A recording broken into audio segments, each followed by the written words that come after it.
की न्यूज, खबरों का सारथी।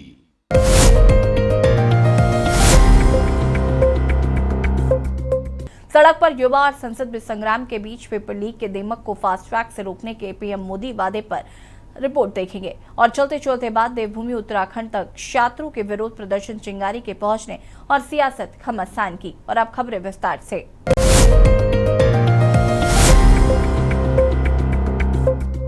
गोरखपुर के विकास को गुरुवार को एक नई उड़ान मिली। मुख्यमंत्री योगी आदित्यनाथ ने गोरखपुर में 995 करोड़ से अधिक लागत की 14 विकास परियोजनाओं का लोकार्पण और शिलान्यास किया है। इस दौरान सीएम योगी ने मंच से विपक्ष पर चुन कर राजनीतिक प्रहार किए। सीएम योगी ने 2017 से पहले के उत्तर प्रदेश की तस्वीर सामने रखते हुए सपा, बसपा और कांग्रेस पर तीखा निशाना साधा। देखिए रिपोर्ट। पूर्वी उत्तर प्रदेश और गोरखपुर के लिए गुरुवार का दिन सौगातों भरा रहा। मुख्यमंत्री योगी आदित्यनाथ ने जिले को 995 करोड़ रुपए से ज्यादा की 14 बड़ी विकास परियोजनाओं की सौगात दी। इनमें इंफ्रास्ट्रक्चर, कनेक्टिविटी और जन सुविधाओं से जुड़ी कई अहम योजनाएं शामिल है। लेकिन विकास के इस मंच से सीएम योगी का रुख पूरी तरह आक्रामक नजर आया। सीएम योगी ने वर्ष 2017 के पहले दंगे होते थे ऐसा कहा और उन्होंने कहा कि अराजकता चरम पर थी। जो आस्था पर उस समय प्रहार करते थे, आज वे सबसे बड़े आस्थावान बनने का ठेका ले चुके हैं। बहनों और भाइयों, ये जो इंफ्रास्ट्रक्चर है, ये आवागमन को आसान बनाने का एक माध्यम है। और याद रखना, आवागमन का माध्यम जितना तेज होगा, जितना समय की बचत होगी, उतनी ही तीव्र गति से प्रगति भी होगी। और प्रगति होगी तो समृद्धि अपने आप ही आएगी। फिर समृद्धि को कोई रोक नहीं सकता है। और यह विकसित भारत की संकल्पना के लिए आधारभूत संरचना विकसित करने के अभियान की कड़ी का हिस्सा है, जिसके तहत एक विकसित भारत में किस प्रकार का इंफ्रास्ट्रक्चर होना चाहिए, कितना अच्छी कनेक्टिविटी होनी चाहिए, आज उसी दिशा से ये शुरुआत हम गोरखपुर के अंदर आज पूरा कर रहे हैं। याद करिए, आज हमारी लखनऊ से गोरखपुर की जो कुल दूरी हो गई है, या 3.25 घंटे के अंदर हम पूरा कर सकते हैं। सीएम योगी ने आस्था के मुद्दे के साथ साथ प्रदेश के कृषि और औद्योगिक इतिहास को लेकर के भी पूर्ववर्ती सरकारों को आड़े हाथों लिया। उन्होंने 2007 से 2017 तक के 10 वर्षों के कार्यकाल का हिसाब मांगते हुए समाजवादी पार्टी, बहुजन समाज पार्टी और कांग्रेस के गठबंधन पर चीनी मिलें बंद करने और युवाओं को बेरोजगार करने का सीधा आरोप लगाया। कहा कि वर्ष 2007 से लेकर 2017 तक 10 वर्षों में समाजवादी पार्टी, बहुजन समाज पार्टी और कांग्रेस के गठबंधन ने 29 चीनी मिलों को बंद कर दिया, नौजवानों को बेरोजगार करने का महापाप किया। किसान खुशहाल होगा तो देश खुशहाल होगा। इंसेफ्लाइटिस से पहले मौतें होती थी, बीमारी यहां की नियत बन चुकी थी। मासूम बच्चे इसी सीजन में हजारों की संख्या में इंसेफ्लाइटिस की चपेट में आते थे।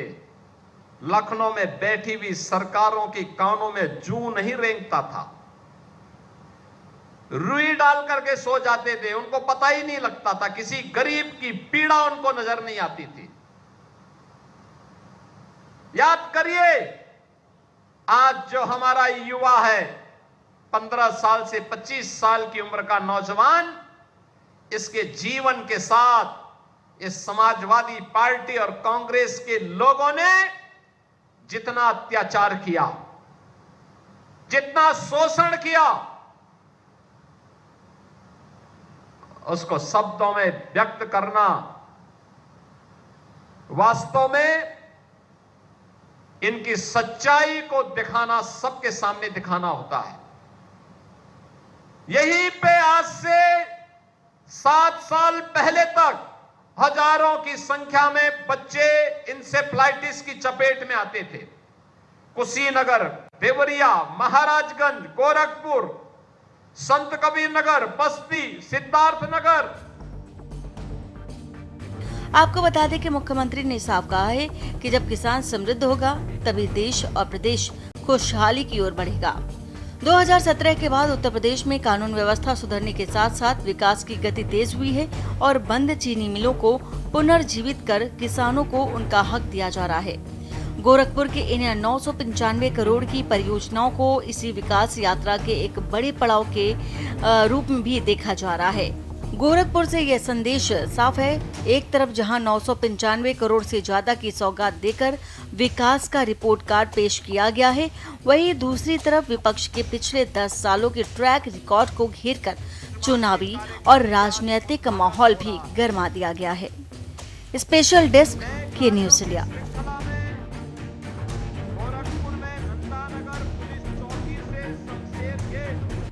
उत्तराखंड में श्रमिकों और उनके परिवारों के जीवन स्तर को सुधारने के लिए धामी सरकार ने बड़ा कदम उठाया है। मुख्यमंत्री धामी ने देहरादून में मुख्यमंत्री सेहत योजना के तहत निर्माण श्रमिकों के लिए 2 मोबाइल मेडिकल वैनों को हरी झंडी दिखाकर रवाना किया। इसके साथ ही मुख्य सेवक सदन में आयोजित कार्यक्रम के तहत प्रदेश के होनहार बच्चों के लिए मुख्यमंत्री पोषण शैक्षणिक सामग्री, पूरक पोषण, आयुर्वेद, योग और वेलनेस विकास योजना के तहत प्रवेश पत्रों का वितरण भी किया। देखिए हमारी खास रिपोर्ट। देहरादून स्थित मुख्यमंत्री कैंप कार्यालय से गुरुवार को स्वास्थ्य सुरक्षा का नया अध्याय शुरू हुआ। मुख्यमंत्री धामी ने उत्तराखंड भवन एवं अन्य निर्माण कर्मकार कल्याण बोर्ड के साथ पंजीकृत निर्माण श्रमिकों और उनके परिवारों के लिए 2 आधुनिक मोबाइल मेडिकल वैनों को हरी झंडी दिखाई। ये वैन सीधे दूरदराज के इलाकों में जाकर श्रमिकों और उनके परिवारों की मुफ्त जांच और इलाज करेगी। इसके तुरंत बाद मुख्यमंत्री देहरादून के मुख्य सेवा सदन पहुंचे, जहां उन्होंने मुख्यमंत्री पोषण शैक्षणिक सामग्री, पूरक पोषण, आयुर्वेद, योग और वेलनेस विकास योजना के तहत चयनित छात्रों को प्रवेश पत्र वितरित किए। बता दें कि श्रम विभाग का ये कार्यक्रम बच्चों के बेहतर भविष्य की नींव रखने के उद्देश्य से शुरू किया गया था। अभी मैं जब ये प्रेजेंटेशन हो रहा था तब मैं सोच रहा था कि एक बच्चा बचपन से कितनी चीज़ों का सामना करता है, अनेक पड़ाव उसके जीवन में आते हैं, लंबी यात्रा चलती है, तब जाकर वो व्यक्तित्व बनता है। और इस प्रकार की योजनाएं आज से 50 साल पहले होती, 40 साल पहले होती, तो बहुत सारे बच्चों का जीवन बदल चुका होता, बहुत सारे लोग बहुत आगे बढ़ चुके होते। लेकिन आज जो हमारे श्रम विभाग ने, BOCW ने एक कार्यक्रम शुरू किया है, निश्चित रूप से कई लोगों के जीवन को बदलने का काम करेगा, बहुत सारे बच्चों के भविष्य का निर्माण करेगा। तो मैं इस अवसर पर आप सभी का हृदय से स्वागत करता हूं आज के इस कार्यक्रम में, आप सबका अभिनंदन करता हूं। और सच में मुझे आज आप सबके बीच में इस कार्यक्रम में उपस्थित होकर अत्यंत प्रसन्नता हो रही है। जब दुमका जी बता रहे थे कि जो बच्चे जो है थोड़ा अच्छे साधन वाले परिवारों के होंगे, उन्हीं का जैसा टिफ़िन इन बच्चों का भी होगा, सच में क्या कितना उनके मनोबल को आगे बढ़ाएगा और एक बच्चे के मन पर किस प्रकार का प्रभाव डालेगा। हम सब उसको महसूस करें, अपने अपने बचपन में जाएं। तो ये योजना सच में बहुत ही अद्भुत योजना है। आपको बता दें कि धामी सरकार का मानना है कि श्रम विभाग की ये पहल केवल स्वास्थ्य और शिक्षा तक सीमित नहीं है, बल्कि उन परिवारों को मुख्यधारा से जोड़ने का प्रयास है जो अभावों में जीने को मजबूर थे।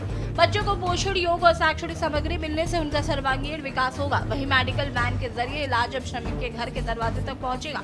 जिन जन कल्याणकारी योजनाओं का शुभारंभ किया जा रहा है, वो सच में हमारे श्रमिक भाइयों के जीवन को बेहतर बनाने में, उनके बच्चों को आगे बढ़ाने में, उनके जीवन में बहुत सहायता और सहयोग के क्षेत्र में एक मील का पत्थर साबित होगी। बहुत क्रांतिकारी परिवर्तन इन योजनाओं से होगा। और जिस प्रकार से BOCW का भी बताया कि 5 सालों का जो ऑडिट है, ऑडिट किया है, एक वास्तव में एक हम अगर पहले के कालखंड में जाएंगे तो वो अतीत था। अतीत से उबरना होता है, अतीत से आगे जाना होता है। अतीत अगर अच्छा नहीं है तो वर्तमान और भविष्य बेहतर हो, ये हम सबको प्रयास करना चाहिए। उस दिशा में BOCW और हमारे सभी अधिकारियों ने, कर्मचारियों ने बहुत शानदार काम किया है और आज ट्रांसपेरेंट व्यवस्था यहाँ पर लागू हो रही है हम सबके समक्ष। दरअसल उत्तराखंड सरकार की योजनाएं श्रमिकों के परिवारों में एक नई उम्मीद की किरण लेकर आई। अतीत को पीछे छोड़कर भविष्य संवारने का जो संदेश मुख्यमंत्री ने दिया है, देखना होगा कि धरातल पर योजनाएं इन जरूरतमंद बच्चों और श्रमिकों की जिंदगी को कितना बदल पाती है। स्पेशल डेस्क के न्यूज इंडिया। यहाँ रुकेंगे एक छोटे से ब्रेक के लिए, चल हासिल होते हैं।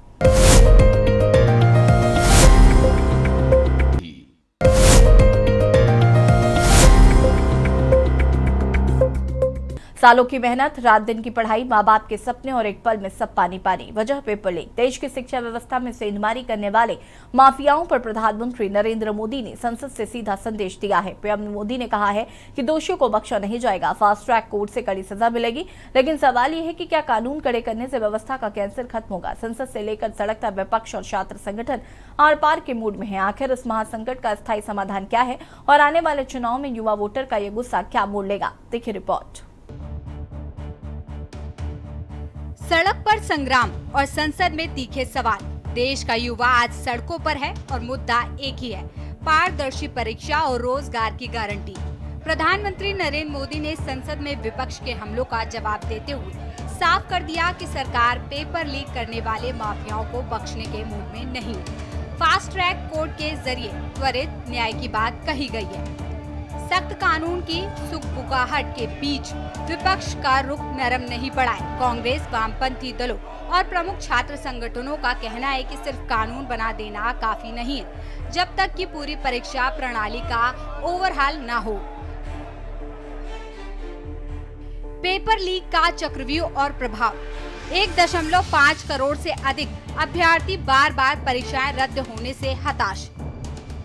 बार बार फॉर्म भरने और कोचिंग में गरीब मध्यम वर्गीय परिवारों का भारी खर्च। युवा मतदाता 18 से 25 वर्ष किसी भी पार्टी का सियासी समीकरण बिगाड़ने की ताकत रखते हैं।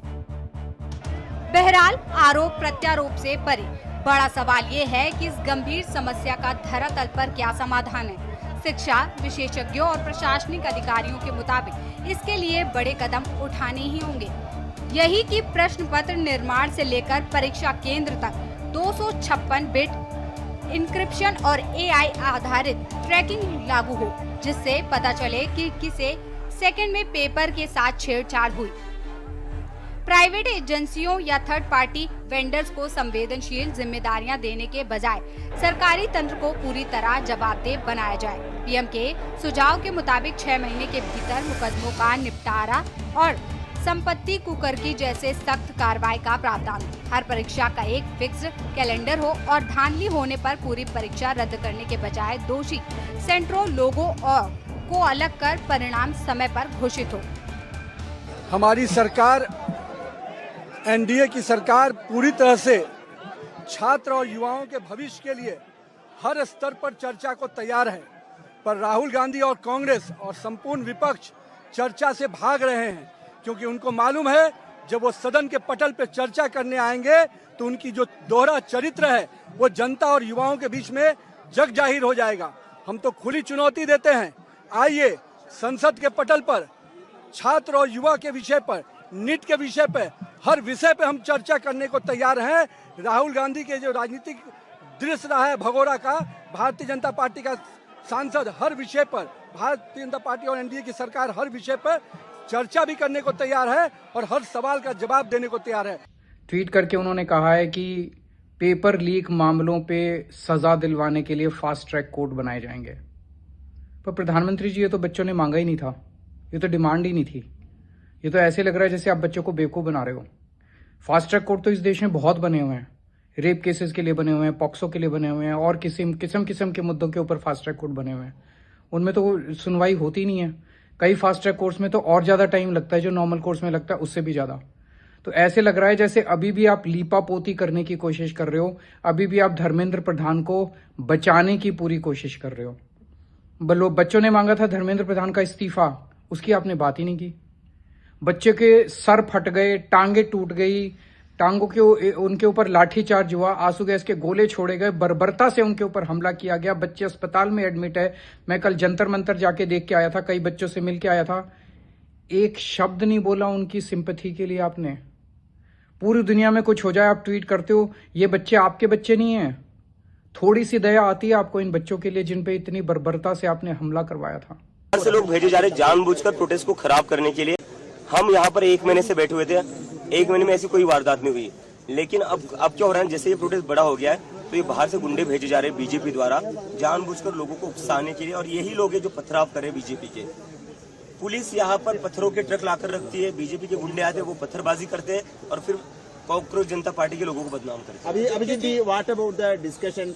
The central cabinet ministers are saying door is open. Our door, Jantar मंतर's door is also open.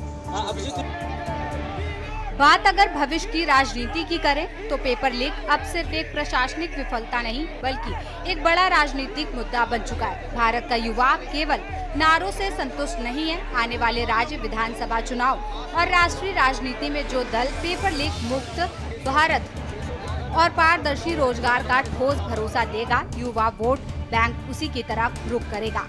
Fast track court का वादा उम्मीद की एक किरण जरूर है, लेकिन युवा आज भाषण नहीं परिणाम चाहते हैं। जब तक परीक्षा माफिया की कमर नहीं टूटेगी तब तक सड़क से संसद तक ये गूंज शांत नहीं होगी। स्पेशल डेस्क के न्यूज इंडिया।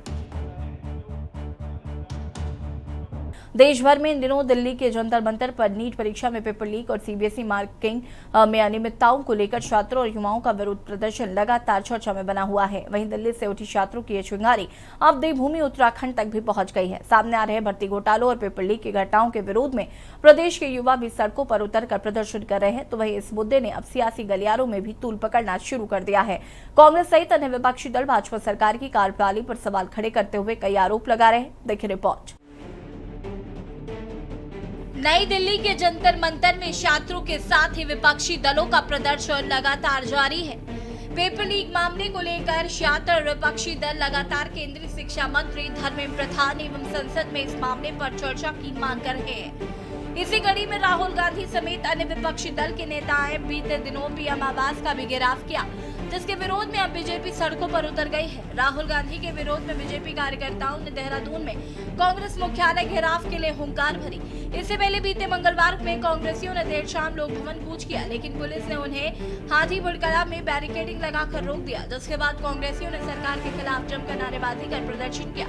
इतना ही नहीं, कांग्रेसियों ने पुलिस की ओर से लगाए गए पहले बैरिकेडिंग को घेरे में तोड़ दिया, फिर दूसरे बैरिकेडिंग पर पहुंचकर सरकार के खिलाफ जमकर अपना आक्रोश व्यक्त किया।